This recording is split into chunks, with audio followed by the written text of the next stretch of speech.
میرے رسول کریم صلی اللہ علیہ وآلہ وسلم نے فرمایا سب کچھ کرنا مگر یہ 3 گناہ کبھی نہ کرنا۔ یہ 3 گناہ تمہیں جیتے جی مار دیں گے۔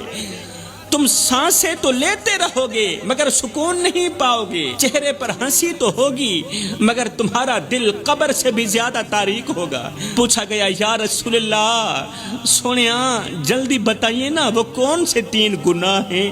فرمایا پہلا گناہ ماں باپ کی نافرمانی۔ فرمایا جس نے ماں کی بات کاٹی، جس نے باپ کی بات کاٹی، اس کی قسمت رب نے خود کاٹ دی اور جڑ سے کاٹ دی۔ جس کی زبان سے بوڑھے باپ کے لیے سخت الفاظ نکلے، اس کی دعائیں آسمان تک نہ پہنچی۔ ماں کی آنکھوں سے گرنے والا آنسو تمہاری پوری نسل تباہ کر سکتا ہے۔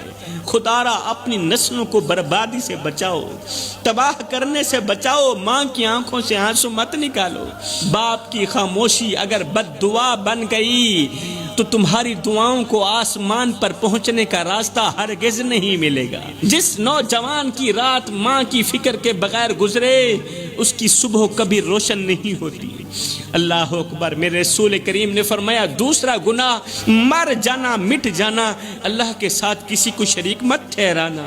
یہ وہ گناہ ہے جسے رب کبھی معاف نہیں کرے گا۔ جس نے تعویذ پر تو بھروسہ کیا، جس نے پرچی پر تو بھروسہ کیا مگر دعا پر بھروسہ نہیں کیا، جس نے پیر پر تو بھروسہ کیا مگر قرآن پر بھروسہ نہیں کیا، وہ رب کا نہیں، وہ گمراہی کا بندہ ہے، وہ تباہی کا بندہ ہے، وہ رب کا بندہ نہیں ہے۔ رب سب کچھ برداشت کرتا ہے مگر اپنے ساتھ کسی اور کو برداشت نہیں کرتا۔ تو میرے رسول کریم صلی اللہ علیہ وسلم نے فرمایا دوسرا گناہ اللہ کے ساتھ کسی کو شریک ٹھہرانا۔ تیسرا گناہ کسی کا دل دکھانا، کسی کو دکھ دے کر خوشی محسوس کرنا، سکون محسوس کرنا۔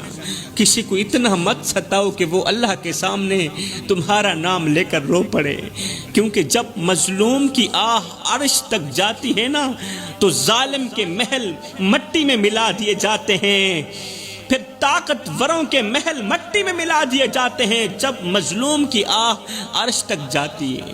وہ آنکھ جو رات کے اندھیرے میں بہتی ہے، وہ دل جو بے آواز تڑپتا ہے، وہ لب جو کچھ نہیں کہتے مگر خاموشی سے بد دعا ہی دیتے رہتے ہیں، قسم ہے اللہ پاک کی ان کی فریاد عرش کا دروازہ جا کھٹکھٹاتی ہے اور اپنی بات منوا کر ہی دم لیتی ہے۔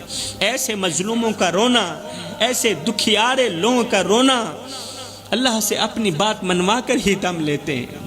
تمہارے رویے، تمہارے الفاظ، تمہاری بے حسی ایک دن تمہارے ہی خلاف گواہی بن جائے گی۔ اس سے پہلے کہ کسی کی سسکی تمہارے لیے لعنت بن جائے، فرمایا رک جاؤ، سنبھل جاؤ، اس سے پہلے رک جاؤ، سنبھل جاؤ، کیونکہ جو رب تمہارے دلوں کے حال جانتا ہے وہ مظلوم کے دل سے نکلی ہوئی آہ کو بھی جانتا ہے۔